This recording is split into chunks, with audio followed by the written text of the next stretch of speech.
Oh, there you go.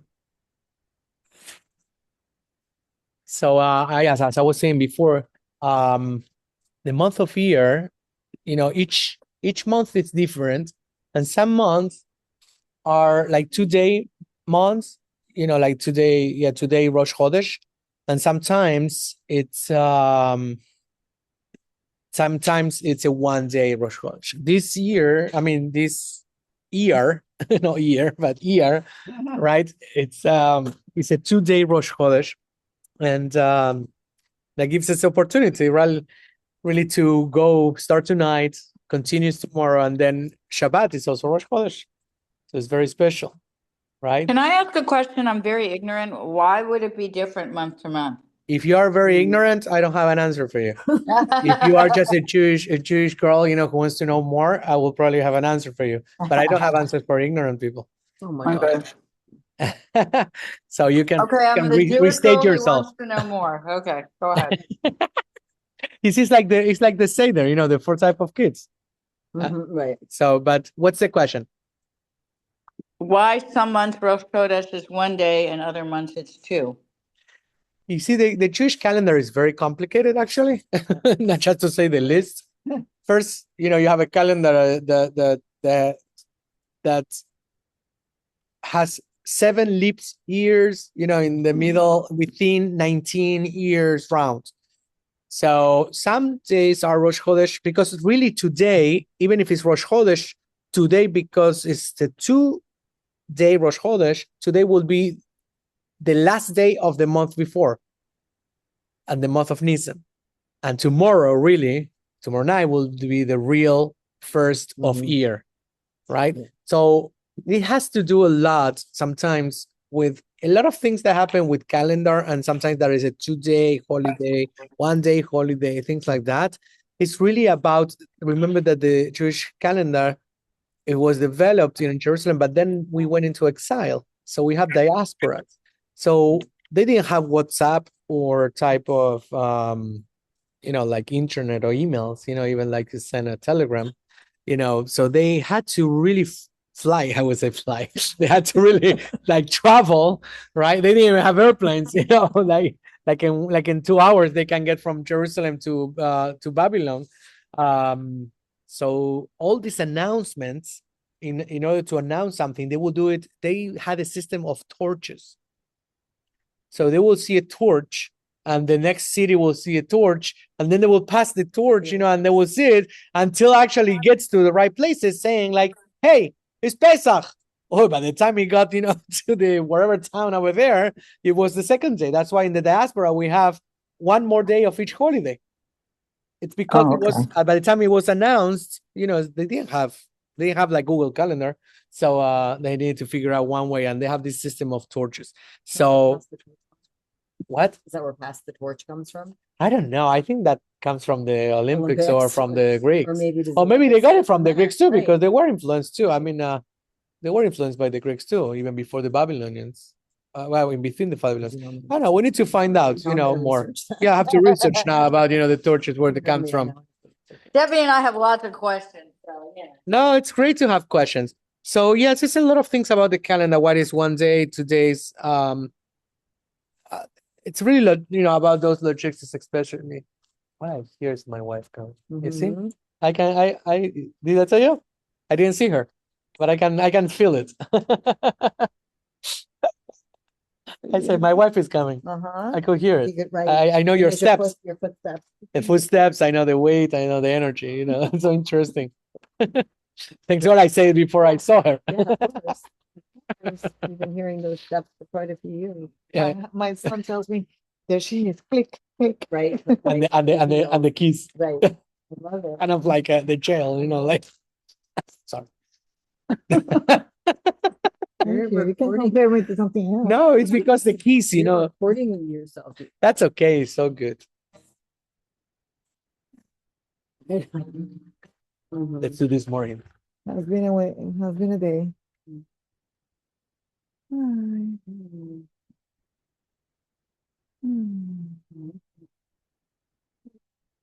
Okay. There you go. Okay.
na refanala,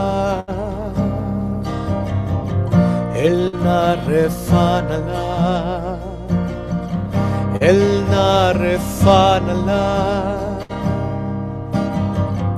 el na refanala, el na refanala, el na refanala,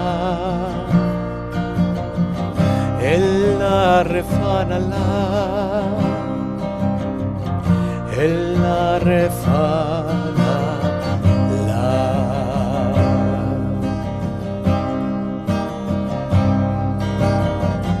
el na refanala, el na refanala, el na refanala, el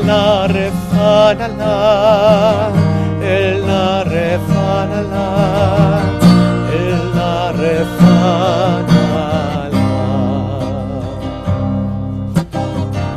el na refanala, el na refanala, el na refanala, el na refanala.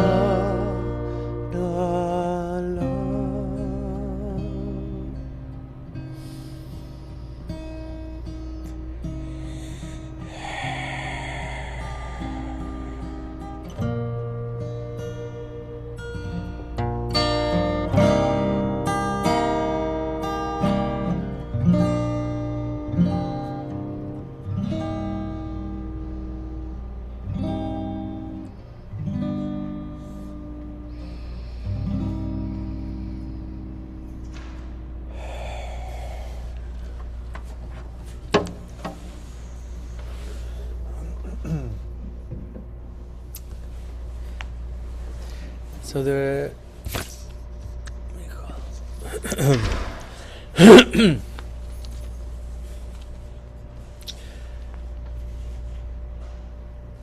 Hi, Michal.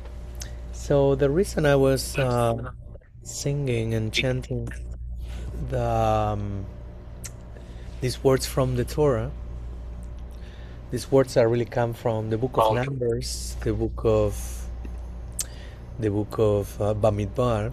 That it's a time when Miriam, the sister of Moses, speaks really badly about Moses and Moses' wife, Zipporah. And because of that, she gets banished and she gets kind of leprosy, kind of a skin disease, and even if she really spoke oddly and badly and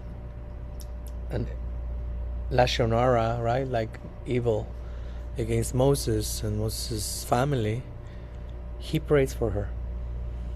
So he raises a vow above the occasion and the ego, right? Because when you get hurt, it's your ego that gets hurt, not necessarily is your neshama doesn't get hurt, not by other people. So he was a very elevated person. He had his moments. We all know about Moses, but he has humility and he was humble. And he prayed for her. He prayed for her, El Narrefanala, saying, please, God, heal her.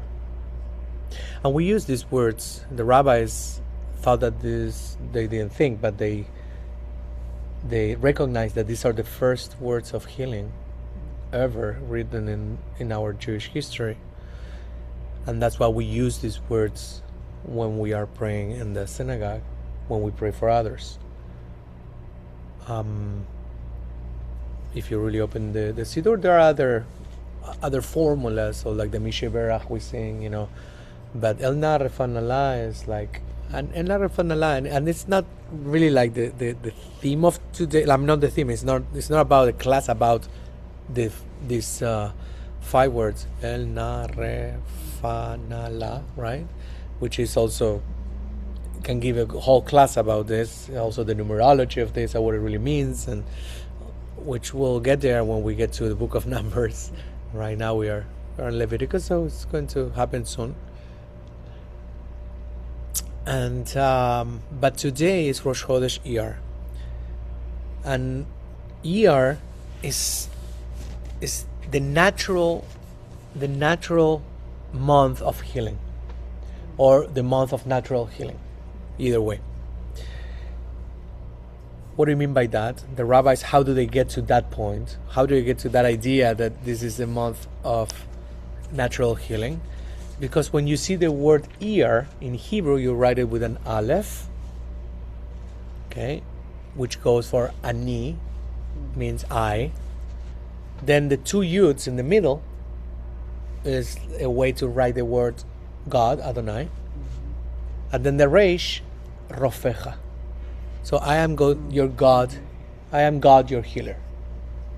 Ani, Adonai, rofecha. That's why I started with this, because have in mind that throughout, whether we finish all what we have for today or not, and you take it home, because we always have some exercises for you to work on your shadow work and your inner work, bear in mind that this is a month, starting today, for the next 29 or 28 days, about natural healing. And it's just... So I introduced this song and these words from the Torah because I think they are the natural opening for a month like Iyar, and also because one way or another we are all injured in one way or another in any part of us, right? Whether it's our higher self, with our inner ego, with an inner child. Somehow we carry a lot of wounds, WOUNDS, a lot of wounds, and it doesn't hurt to pray for healing. It doesn't hurt, and sometimes, and the reason we use this formula too, because mystically sometimes we don't know we are hurt. Many times we don't even know we are hurt. And this formula allows for some visibility. It's not that you want to go and steer on on the injury, but allows for some eye opening to remove certain veils. So it's not just for the people that need quick recovery and refuah shlema, but it also allows for kind of, we just came from the opening of the sea, right? And allows to really see. Now, allows for veils to be removed. That doesn't mean that we want to see it. Even if we see it, we can also play this way or this way, even if it's in front of us. Okay?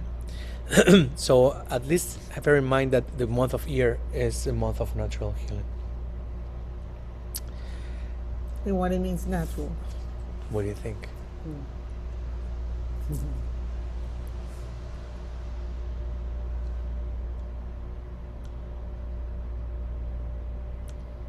Well, natural could be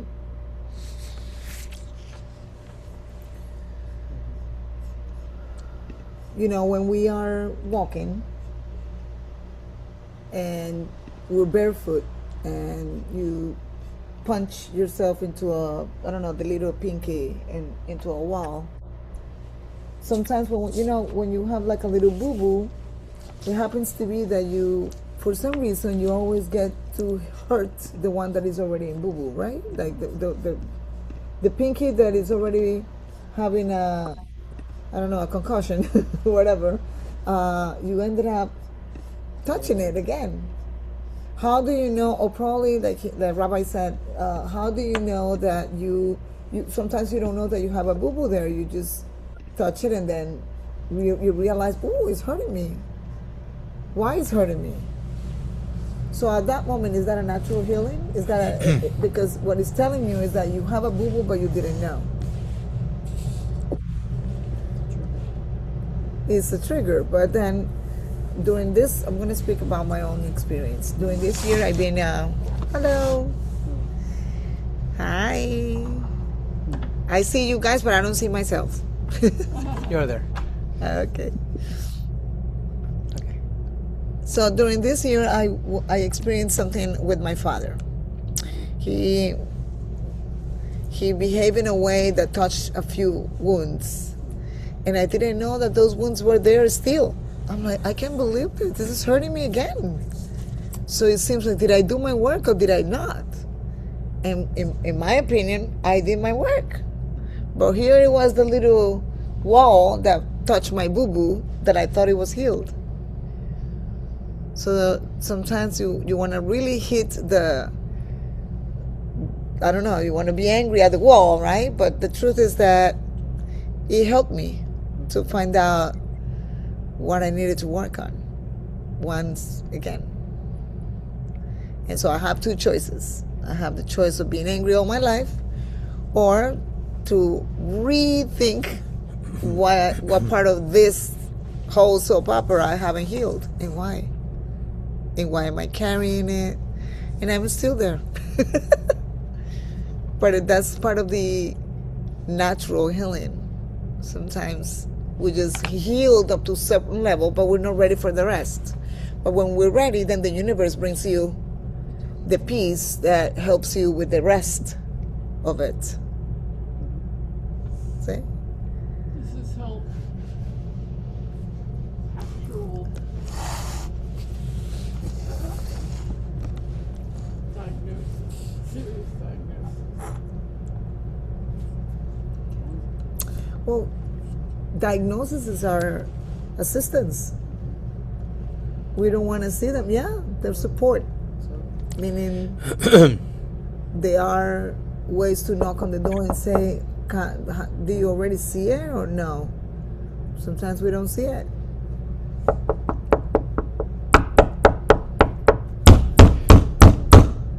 Remember that the neshama, the soul, right? It's speaking all the time. It's speaking, it's praying. I mean, it's constant, like that. It's 24/7.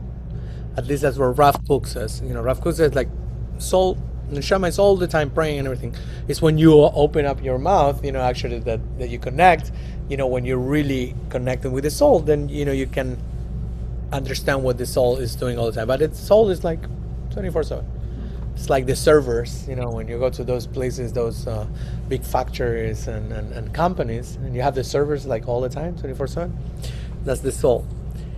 And the soul is talking all the time. It's just that we are so busy and with a lot of noise and distorted, and also distortions and they occupy that we just don't listen.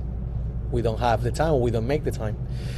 So the only way for the soul, and I remember when you did like this, you know, to wake us up, is through our body,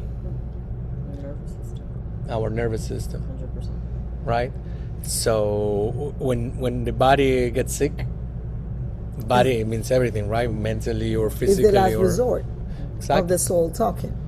Yeah, it's the best friend. That's why the body, there is a lot of already research made, you know, the body and the subconscious, which is our soul, you know, can also in a way, you know, really communicate to each other when they bypass this one.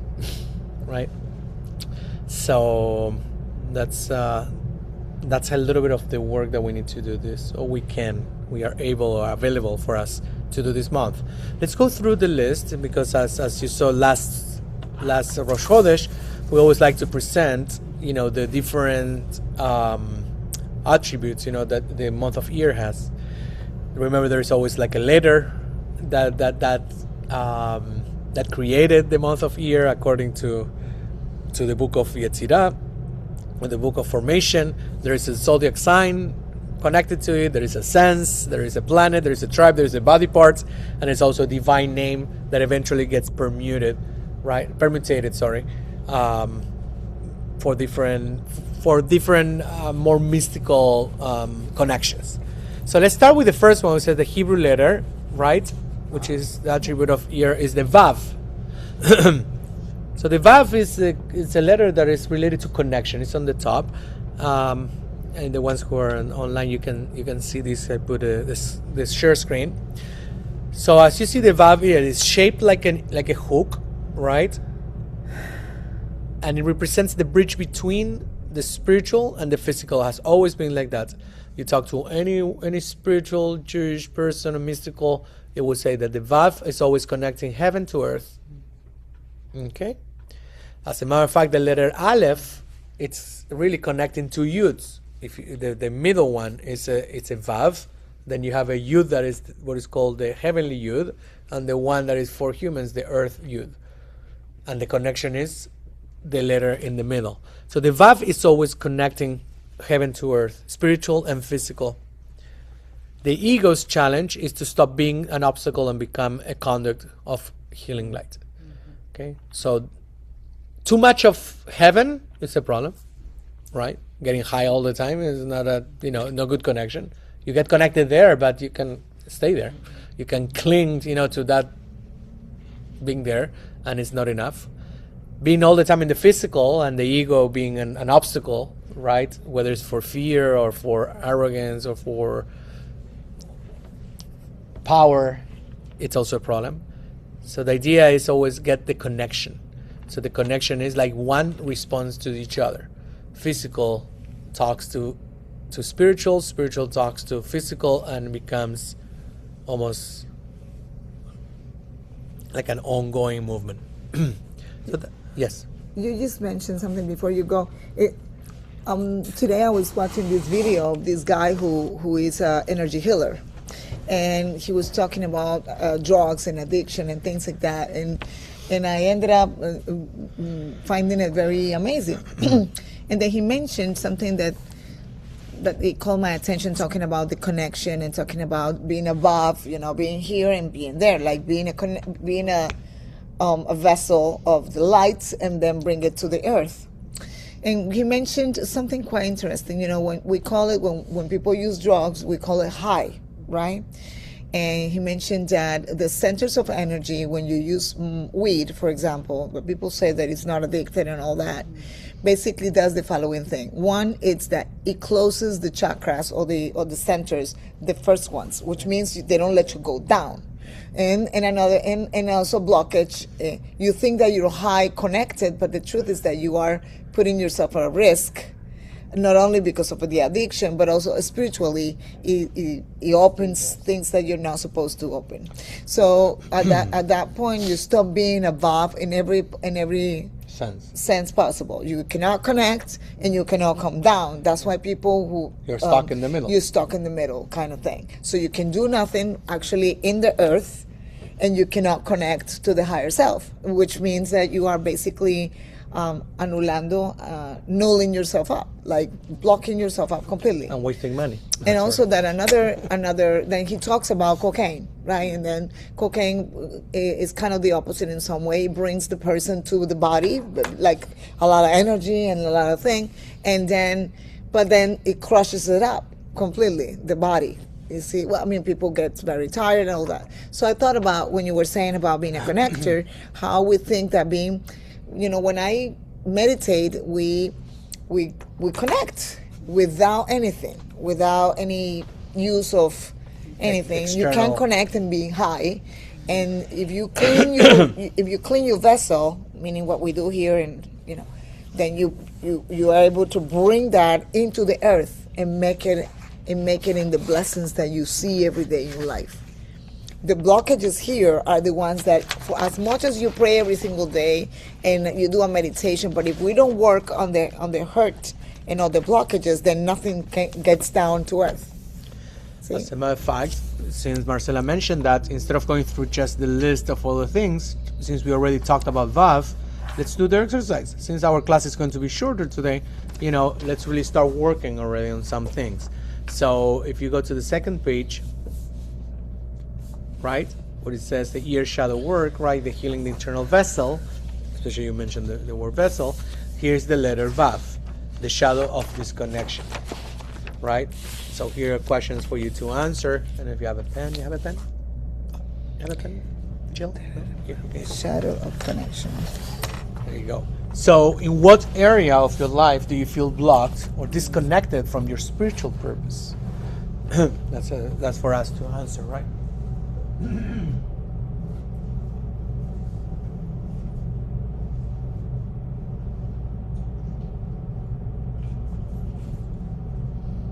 Is your ego closing the channel of connection, of communication with others or yourself due to a fear of being vulnerable? Should we answer this now? Yes, Okay. sure. Let's take advantage. Okay, let's answer it. In what area of your life do you feel blocked or disconnected from your spiritual purpose?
Second, the tribe of Issachar.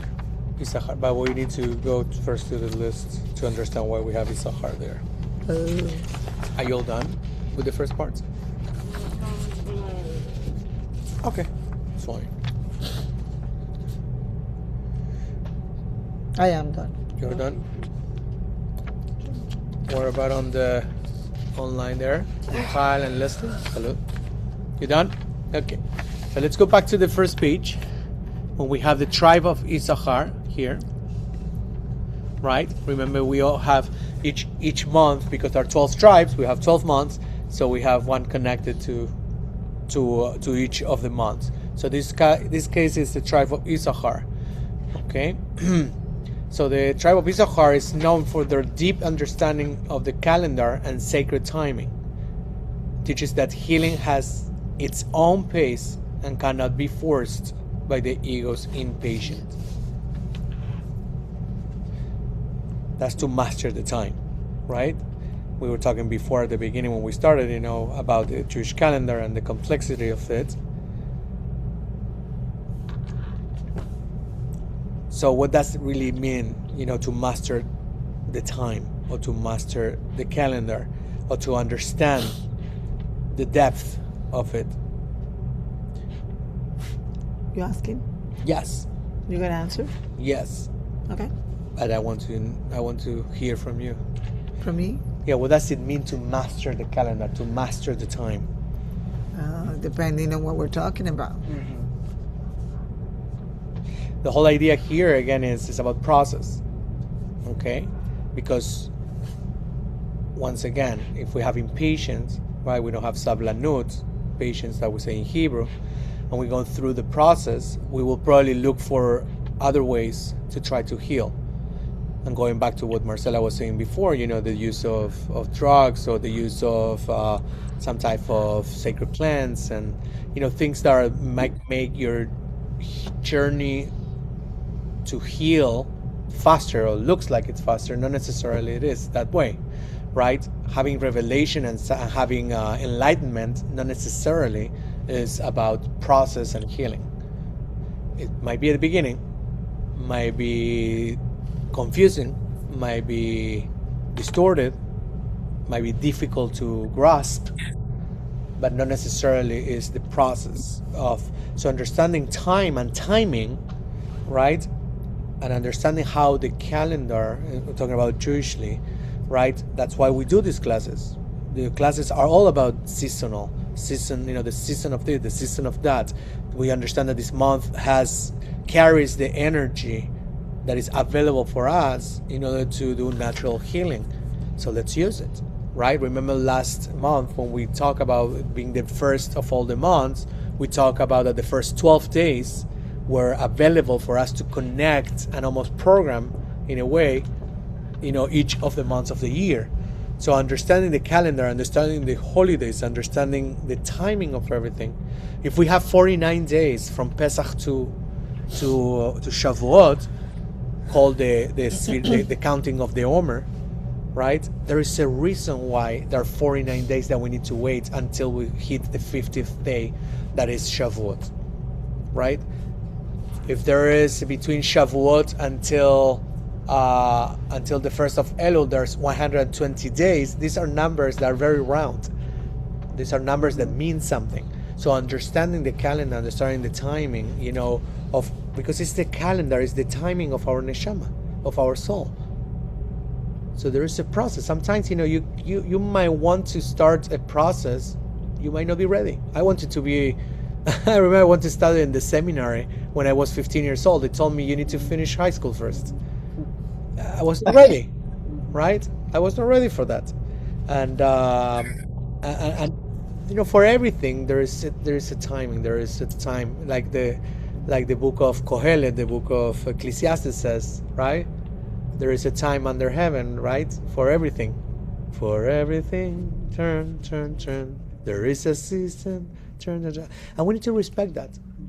We humans, with our egos and big egos, sometimes we think we can go against and break the natural seasons and the natural turn of the calendar, right? I can hear your voice. What about if we don't think about time? What about if time Doesn't exist. is an invention? The truth is that there are several calendars. The Chinese calendar, the Caesar, old Gregorian calendar, the Jewish calendar. That means what? That means what? Made up. It's made up by humankind. Yeah.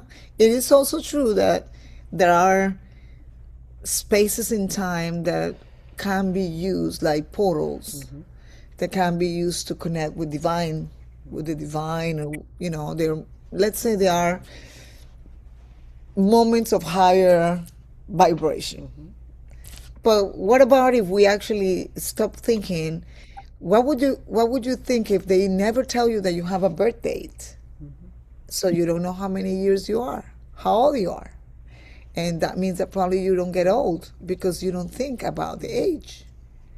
You're probably with age without even noticing. You don't know. So the truth is that time is for me, has become a condition that I can't choose if I actually want to use. And if I use it to my advantage. If not, I don't even want to know about it. We always have a conversation between him and me, and I'm like, yeah, the other day, and that was 2 years ago. And then I said, oh, that was 3 hours ago. He said, that was 10 minutes ago. So the truth is that I don't know about time.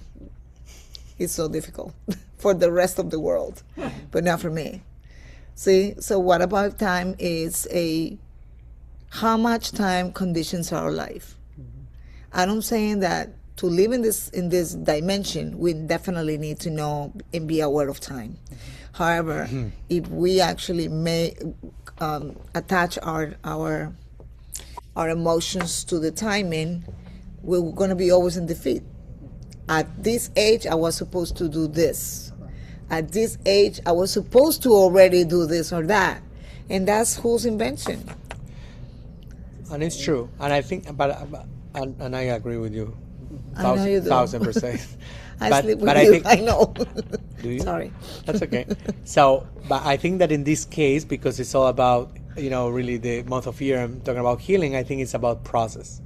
And I think this is important really to understand, not about, what time is it, whatever it is, right? I mean, what day is it? But it's about not rushing the process of healing, right? Or bypass or saying, oh, I'm done. I'm okay now, right? Which is also denying or neglecting. Like I was saying, I mean, at this age, you're supposed to, but you're not ready? This happened 10 years ago. The truth is that, yes, you cannot rush healing or you cannot stop it. Yeah. They say that the evolution, the human being, as much as you think it's not evolution, there will always be. Why? Because the evolution it comes with the healing. You know, I evolve while I heal. If it takes me time because I'm stubborn, because I don't have whatever readiness to do, it will happen anyway, slowly but surely.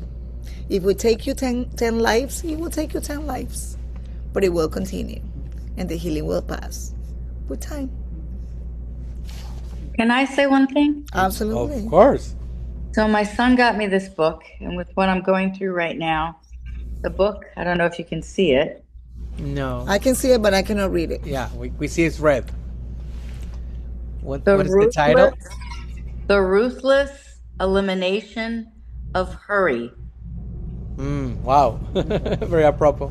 Okay, and so for me, with what I'm going through right now, with my body not healing from a physical situation and it's getting worse, I meditated all this past weekend. That's why I wanted to come on tonight, not knowing you were going to talk about healing, but I'm grateful. And I realized when I rush to get somewhere on time, it makes me hurt more, and mentally and physically, because we're in the constraints, like Marcela was saying, of time.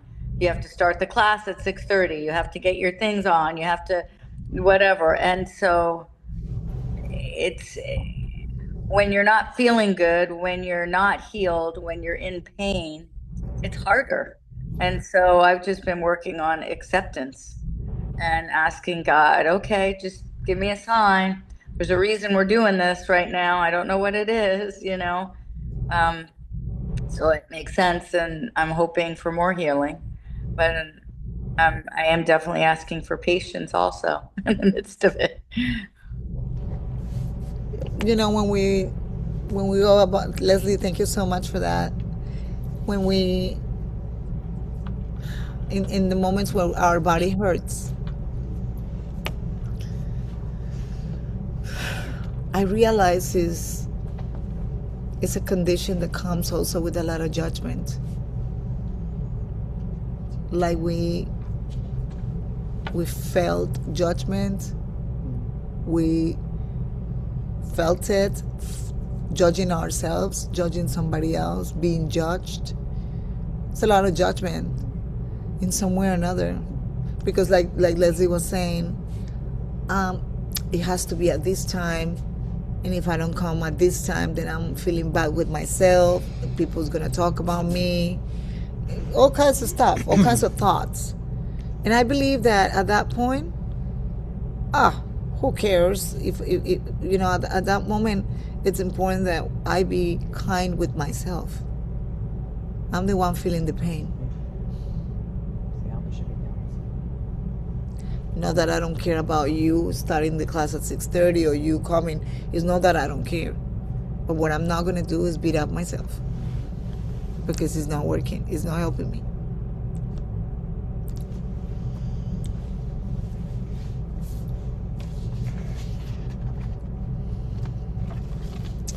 I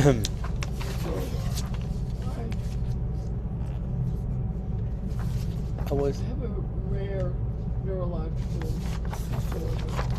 disorder. Your name again? Jill. Jill, right?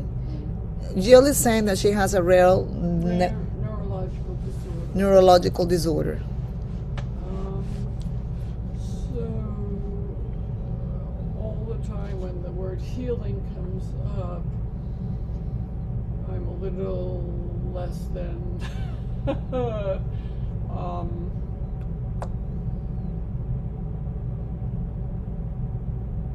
hopeful or optimistic that it's going to make a difference in my life. When I hear you say it or singing, I'm hoping maybe something, but also in the services they do the healing thing a bunch of times, and I always thought, even before I had the diagnosis, if it worked, the healing prayer, if it worked, you wouldn't have to do it. Nobody would be ill, and it would be one and done. So it never made any Sense to you? sense. And my one disease is described as having Parkinson's and Alzheimer's and ALS all at the same time. My one disease is having those three things at the same time. Jill is saying that she's been diagnosed with a very rare. Can you hear it? Did you hear Yeah. me? Both Yeah. of you? Oh, good. I'm sorry. So, yeah. So I'm not. When were you diagnosed with this? I forget exactly. It was just a few years ago, but I knew my mom had it, but we didn't know she could get it. And apparently, it's very rare, and it doesn't skip a generation. And if one family member has it, then there's a 50% chance that the next generation will have it. So it's very odd because we're not aware of anybody else other than mother, and now I'm the only one out of my siblings that I look after mom.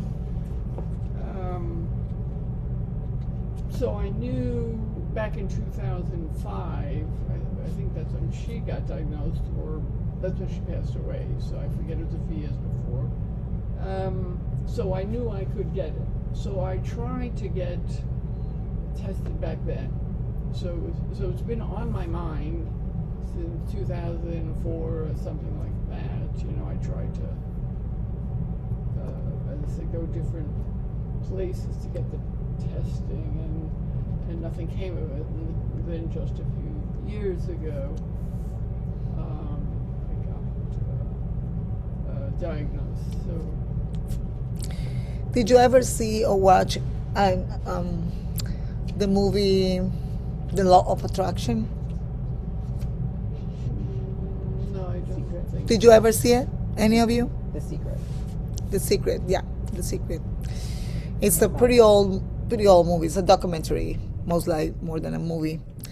And in one of them, this guy, I think he fell from a plane or something, or a truck. It was a truck or something like that. So he basically became, every single bone in his, in his body was completely broken. And he was he cannot move. The only thing he could have done was listen. He was able to hear. So during the whole process, he knew the power of thoughts and the power of. You're talking about Joe Dispenza, I think. No. It wasn't him because I know that he had a problem. He had He the did. back problem. Yeah, The spine and the That back was problem. Joe Yeah, Dispenza. Dr. Dispenza. That's why I've watched Joe Dispenza. Yeah, Joe Dispenza, he did that. Because he's in that, I believe. Yeah, which it's somebody that I encourage you to get to know. Yeah. Joe Dispenza is a doctor, and he couldn't walk, if I am not mistaken. He couldn't. Yeah, he's a Yeah. neuroscientist. And he changed his diagnosis, and he changed himself. And in this movie or documentary that I just mentioned, for me, diseases are messages for us to raise above our own ego. They always have messages for us. And the opportunity that lies over it is huge. So it was this week in class, I think in one of my classes, there was a message. What is it about you being sick? What is one of the messages? What is the message? And one of the messages was that the answer wasn't your spirituality. That the answer is get to your spirituality. Because being physically ill is an answer and a blockage in your level of spirituality, which is very intrigued, especially if I go to shul every week, or if I read Torah every single week. So how this works, right? Well, I invite you to watch that documentary. Very, because I have a teacher in energy healing, and she's a cantor, and she says, if you believe it, it's true. If you believe it, it's true. Everybody hates me. If you believe it, it's true. So even if my mom had all kinds of diseases, I can tell you a bunch. And I never talk about it because that's her path. It's not mine. As a matter of fact, if we continue going back to the list, right, that we have the table, the sense of this month is thoughts, right? It's the thoughts, it's the mind. Because Interesting. yeah, right. And Marcela just mentioned also about thoughts, right? And so when it comes to the ability to contemplate and refine our inner dialogue, which is probably the most damaging of all, right? So healing the mind means clearing out the ego's negative internal scripts. And this is what Marcela is talking about, the scripts that we have, whether it's being loyal to our family's disease or whether it's being loyal to a thought that it was inserted as a seed, for us, right? You are the neurotic. You are this, when our parents come and label us, with a bunch of things, right? And then we just say, no, I'm the stupid of the house. Oh, okay, yeah. There is a book called The Four Agreements. Yeah. And one of the agreements is that you say yes what your parents told you, and you say yes just because they were your parents, but doesn't mean that it's true. And also you say, no, 50% a chance of that the son or daughter will inherit it. Why you have to be the 50% that will inherit it? Exactly. Why it has to be that way? It can be that the other way. Why, and also it's being proven by science that genetics is not necessarily obligation. Yeah. So it's also a game changer, the way we think about ourselves, the way we manage our energy in our thoughts, in our inner dialogue. I'm a clinical social worker. And when I do an assessment in biopsychosocial, I sometimes I only say the diagnosis one time and very softly, so they don't even remember it. And that's part of my intervention. Why? Because I don't need you to have that as an excuse so you can continue ruin your life. So yes, it could be that it runs in the family. It doesn't mean that it has to run through me, especially if I don't allow it. I own my life, I own my body, I own my mind. You don't have power over it. I invite you to think like that. I own my body, I own my mind, and you don't manage my life. I don't care how many genetics comes around, I don't have to carry it. Not because I'm your daughter. Doesn't mean that. I'm living that in real time. I'm sorry? I'm living that in real time. I believe you. I've reviewed both of them. I live with them, I see it.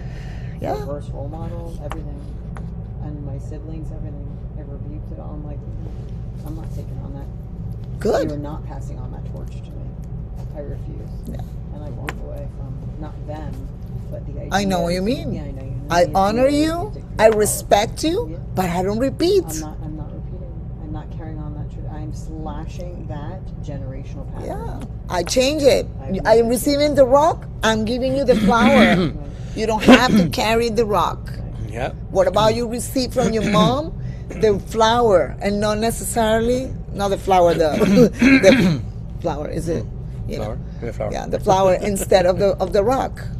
And it's part of our set mindset. Not because they're figures of authority or because they are our parents means that we have to carry all the negative stuff. And if you are diagnosed like that, doesn't mean that it's going to happen the same thing to you than the others. Some people is diagnosed with cancer, doesn't mean that they die from it. Okay, they did it, but they beat it up. Because they fought it with a lot of their gusto. Yeah. So, yeah. Okay, let's say, yes, there is a diagnosis. Doesn't mean that it has to go the worst part of a diagnosis to you. I don't see you like that, as a matter of fact. No. I say you are you look very healthy. Very. Yeah. You've seen that. And when you talk very, very logical. And I don't see you doing Eloquent. this. So for me, you're very healthy. The way, I see you. in the way you carry yourself. Very elegant. Honestly, Mm-hmm. You know? Yeah. I would never know my son was dressed. No. I noticed.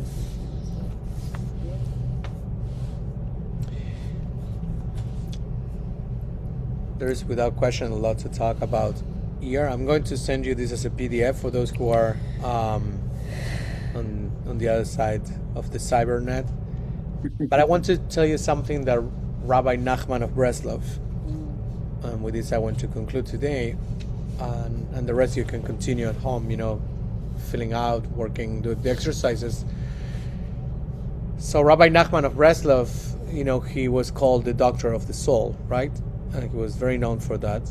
And he wrote a lot of essays and discourses about healing, about the connection between the body and the soul. For sure, there's even a book called The Anatomy of the Soul, based on his writings, which tells you which organ and why any of the organs, what is the relationship with the soul and the emotions, and so very similar to what today will be Louise Hay, right? That she writes. Louise Hay wrote. Anatomy of the Spirit, Carolyn Mays. Excellent. Is that another? Carolyn Mays. What is the name? Carolyn Mays. Carolyn Mays? She's amazing. Okay. Mays M-Y-S-S. M-Y. She's phenomenal. For decades she's been teaching. She's phenomenal. I watch her on I think I saw a list of her work, right? Yeah. So one of the things I wanted to share. Thank you for the recommendation of the book. One of the things that Rabbi Nachman of Breslov said, he made a connection because Hebrew is a very ancient language, it's very wise and carries a lot of wisdom. One of the connections that he mentioned is the word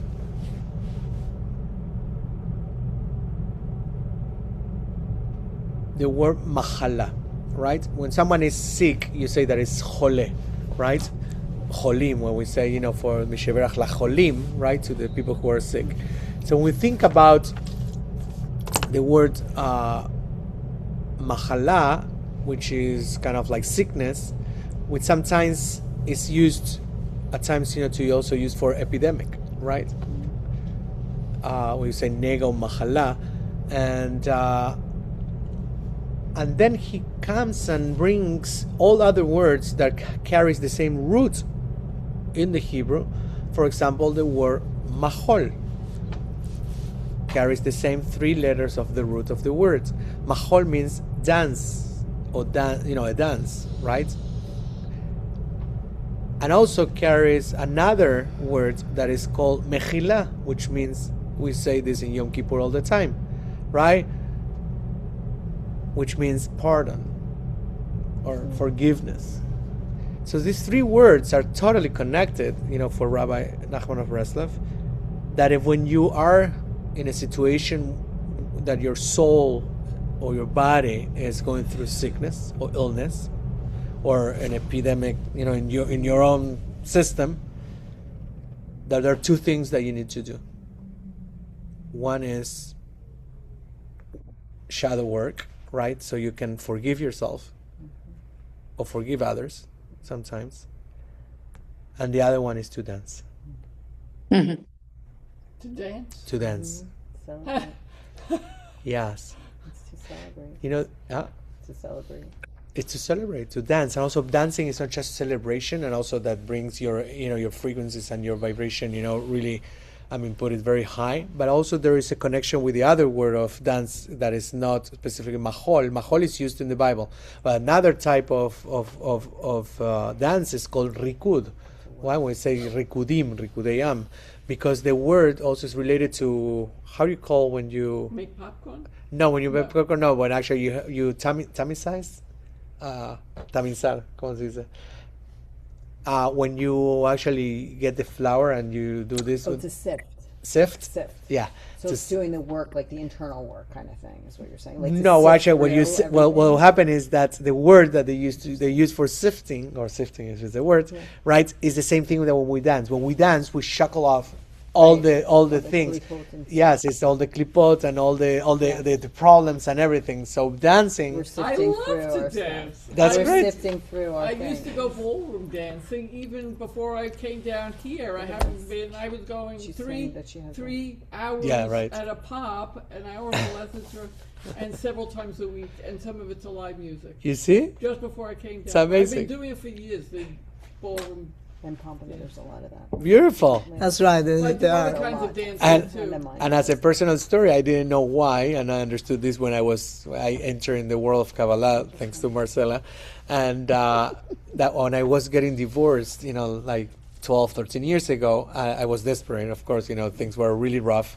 And in a visit to Miami, I didn't know Marcela then, but I came to visit my brother, and he took me to a Kabbalist, and the Kabbalist, says, look at the picture of my ex-wife and says, chest dance. And I say, why? Chest dance, chest dance. And the guy will repeat, chest dance, chest dance.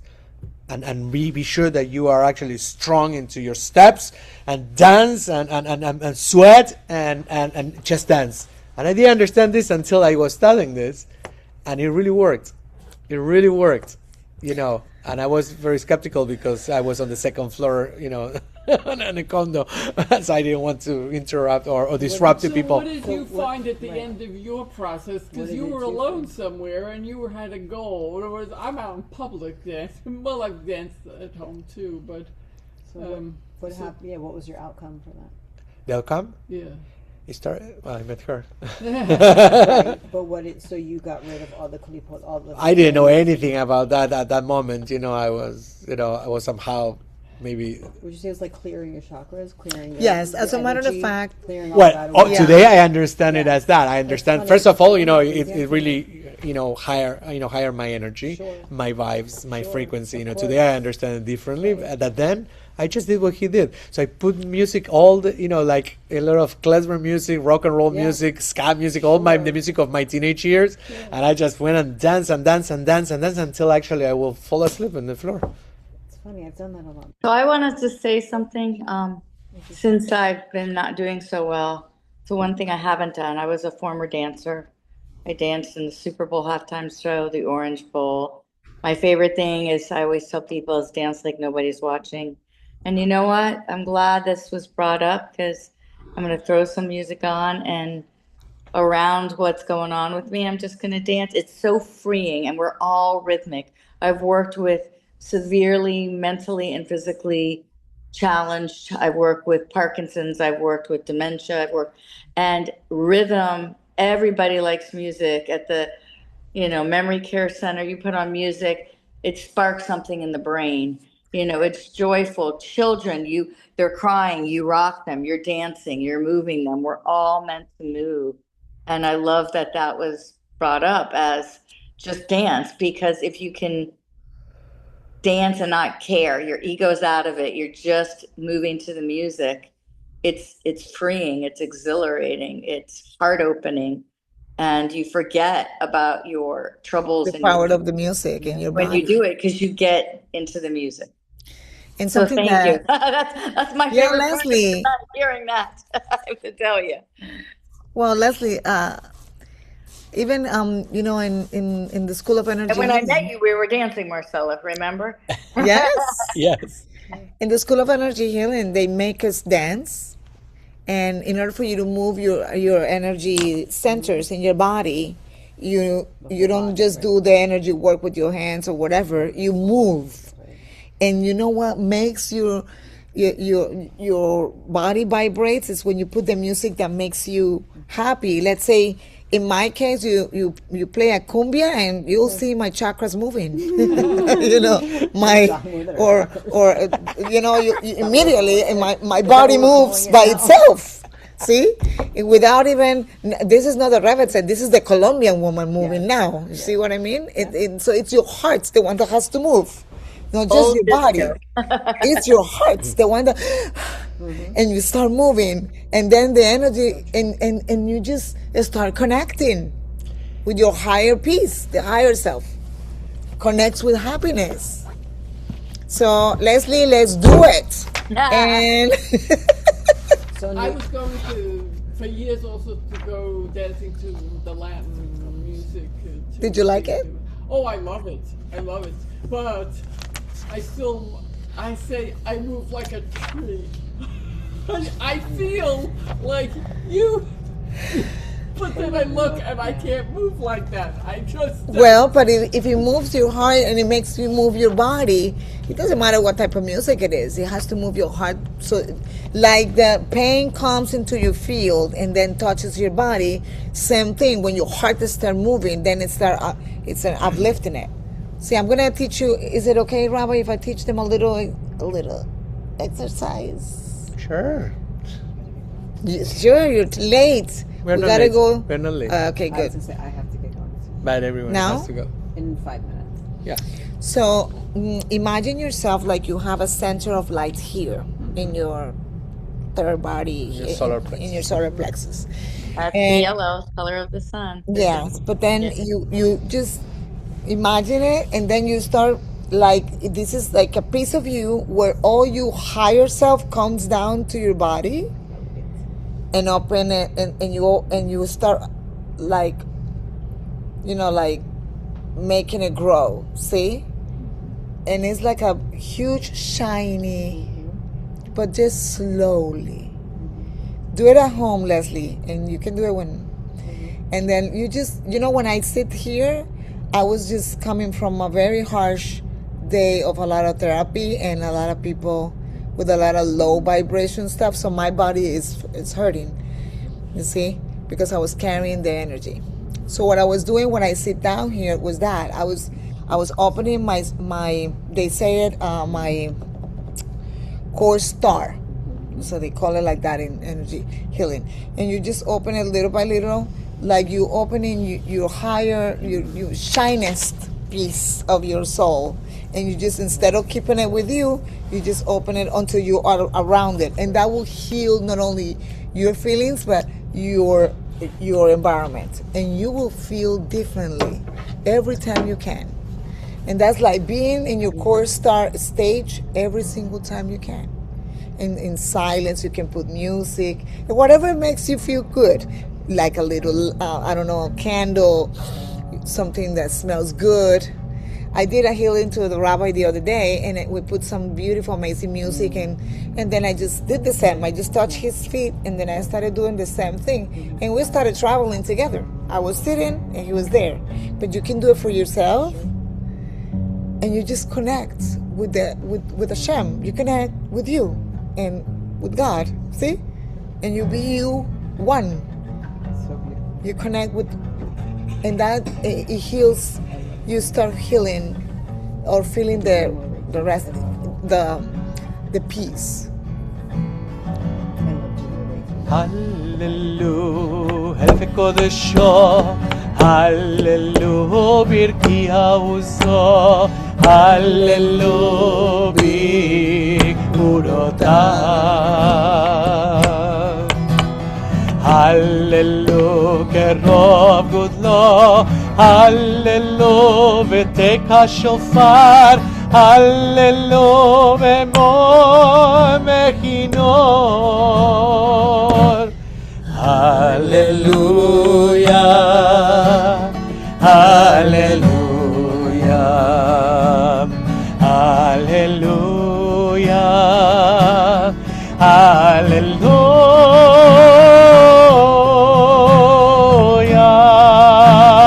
And here comes, this is Psalm 150 says, Hallelujah, betof umachol, with the hand drum and the dances. Hallelujah, minim ve'ugav, Hallelujah, betzilze leishama. Hallelujah, betzilze leitruha, kol haneshama tehalelya, kol haneshama tehalelya. Hallelujah, hallelujah, hallelujah, hallelujah, hallelujah.